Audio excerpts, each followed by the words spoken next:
Com o adiamento dessa votação do projeto de lei que busca regulamentar o cigarro eletrônico, obviamente essa discussão ela ganha corpo, ganha notoriedade diante de algumas opiniões envolvendo principalmente especialistas. A grande maioria apresenta os seus malefícios do cigarro eletrônico, mas tem outras pessoas, outros especialistas que acabam levantando alguns benefícios, principalmente utilizando o cigarro eletrônico para sair desse vício do cigarro tradicional. E vale lembrar que nós estamos no agosto branco, mês da conscientização do câncer de pulmão. Para tratar desse assunto, vou conversar com o Dr. Wesley Pereira Andrade, cirurgião oncologista, também mestre, doutor em oncologia. Primeiramente, doutor, obrigado por nos atender. Fala um pouco sobre o cigarro eletrônico, para a gente apresentar um pouco sobre esse artifício mais comum entre os jovens e agora essa discussão chegando lá em Brasília com a votação desse projeto de lei que busca regulamentar o cigarro eletrônico. Como um todo, o que a gente pode falar sobre essa ferramenta comum, principalmente nas noites das cidades aqui do país? Boa tarde. Boa tarde. Então, o cigarro eletrônico é uma forma nova de se consumir a nicotina. Então, a nicotina é o principal princípio ativo dos cigarros em geral, que causa uma dependência química e que leva o indivíduo a apagar um cigarro convencional e logo depois de alguns minutos dá uma sensação de falta, de fissura no cérebro, que vai fazer com que a pessoa busque um outro cigarro para satisfazer a sua necessidade. Então, isso cria o vício da nicotina. A nicotina dá prazer ao se ligar aos receptores do cérebro, só que ele rapidamente é consumido, deixando aquele receptor vago, então gerando um círculo vicioso de consumo de nicotina. Dito isso, o cigarro eletrônico é uma forma mais moderna, onde você não tem a combustão do cigarro, você não precisa acender um isqueiro, acender um fósforo para levar a ignição daquele processo. O cigarro eletrônico ele tem uma dinâmica que ele aquece o líquido e leva a uma evaporação, e naquele líquido você vai ter várias substâncias além da nicotina, na perspectiva de dar sabor ao inalante. Só que você pode ter uma concentração de nicotina muito maior do que no cigarro convencional. Você regula como um medicamento, você consegue ajustar. Você vai ter o juice com maiores ou menores concentração de nicotina. Então é mais fácil você consumir maiores quantidades de nicotina, aumentando o vício. A nicotina, além de ela ser viciante, ela tem um efeito estimulante no sistema cardiovascular, que vai levar a um aumento de pressão e uma aceleração dos batimentos cardíacos. Se eu consumo mais nicotina através do cigarro eletrônico, eu vou ter picos de hipertensão e mais arritmias, né, do que com um cigarro convencional. O que a gente vai estar falando de um malefício cardiovascular com risco de morte, inclusive para um consumo muito grande da nicotina. Além disso, nesses inalantes, nessas substâncias que dão cheiro e sabor, a gente pode ter várias substâncias químicas que podem lesar de uma forma aguda ao pulmão, causando um quadro de inflamação, de uma pneumonia, uma pneumonite, por uma substância química não própria para ser inalada e que foi, de uma forma, muitas vezes desavisadas, colocadas naquele líquido, causando uma injúria pulmonar. Nos Estados Unidos, alguns anos atrás, várias pessoas morreram de uma forma aguda em função do uso do cigarro eletrônico, justamente porque colocaram no líquido substâncias que não eram próprias para serem evaporadas e que causaram uma lesão aguda da mucosa do trato respiratório, levando a inflamação, e as pessoas acabaram falecendo em um curto intervalo de tempo por uma lesão aguda da mucosa respiratória. Doutor, a gente sabe que o grande atrativo do cigarro eletrônico é o aroma. E lendo mais sobre esse assunto, alguns especialistas falam que o cigarro eletrônico, ele às vezes ele é mais prejudicial do que propriamente o cigarro tradicional, 10, 20 vezes pior, principalmente na concentração de nicotina. Essa informação é real? É real, exatamente. Então, a cada cigarro consumido, a gente vai ter em torno de 0,5 a 1 miligrama,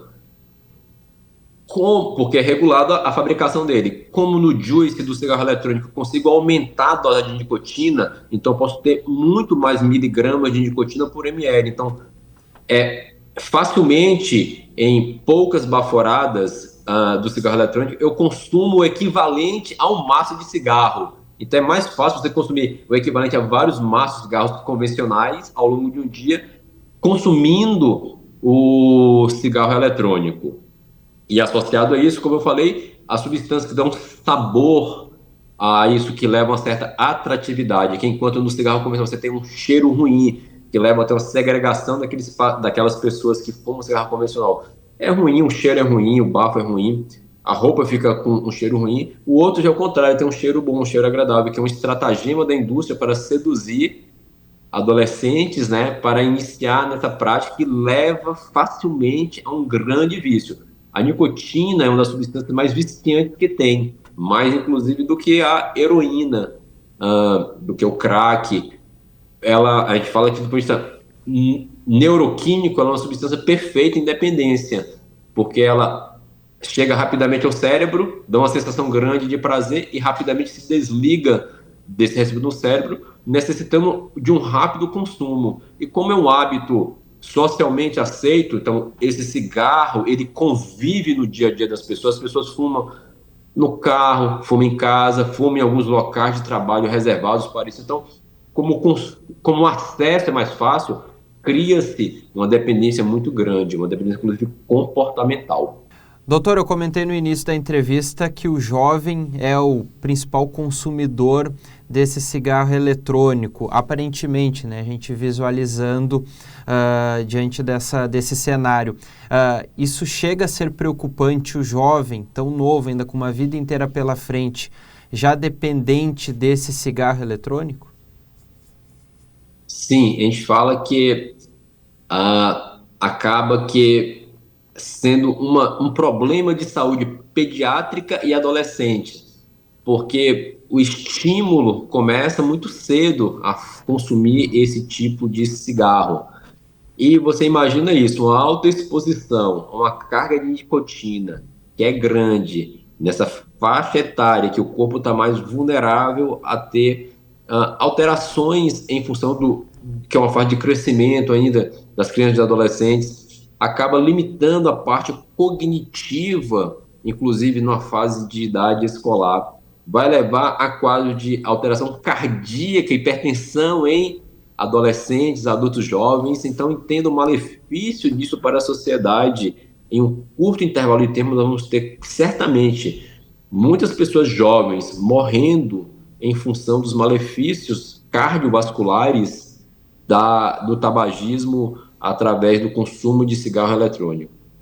Doutor, eu também falei no início da entrevista sobre alguns especialistas comentarem sobre um fator positivo do cigarro eletrônico, que seria um caminho de saída para aquele cigarro convencional que traz o mau cheiro.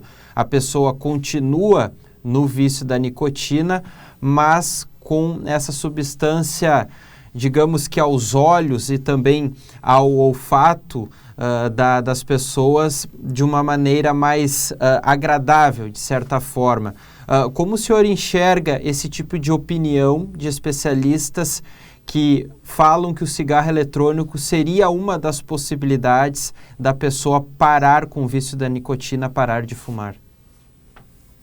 Na realidade, a ideia é um pouquinho diferente do que você falou. Como eu falei que a quantidade de nicotina ela é regulável, a gente pode regular essa quantidade para baixo, na pessoa de desmamar a pessoa da nicotina. Então, vou reduzindo progressivamente a quantidade de nicotina no juice, de tal forma que eu ofereço para o corpo, cada vez mais, a cada semana, uma dosagem menor de nicotina. A gente fala que é como um medicamento inalável ali, então eu posso colocar mais gotinhas de um remédio lá, ou menos gotinhas dentro de um soro fisiológico para melhorar a diluição.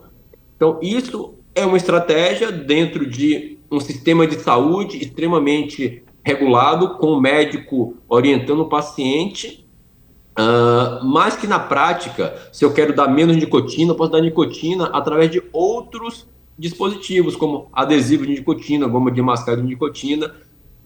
Do ponto de vista médico, existe o racional, mas, entretanto, não é algo prático de se fazer. É melhor utilizar outras estratégias que têm mais efeitos positivos do que o próprio cigarro eletrônico, que acaba que o meu tiro pode sair pela culatra. Às vezes a pessoa vai gostar mais do sabor e vai ficar seduzido pelaquela dinâmica de poder consumir mais nicotina. O cérebro vai querer consumir nicotina. Então a pessoa tem que ter uma força de vontade muito grande para superar o vício, porque o cérebro quer a nicotina. A pessoa tem que driblar esse problema aí. A pessoa vai sofrer à medida que ela diminuir a quantidade de nicotina. Então ela tem que estar muito determinada a passar 3, 4 semanas com a vida muito ruim para colher os benefícios de uma vida toda a partir desse primeiro, segundo mês da cessação do tabagismo. Tá certo, Daniel. Conversamos então com o doutor Wesley Pereira, ele que comentou sobre o cigarro eletrônico nessa discussão que também chegou a Brasília na regulamentação. Essa votação ela foi adiada, mas na regulamentação dos cigarros eletrônicos aqui no Brasil.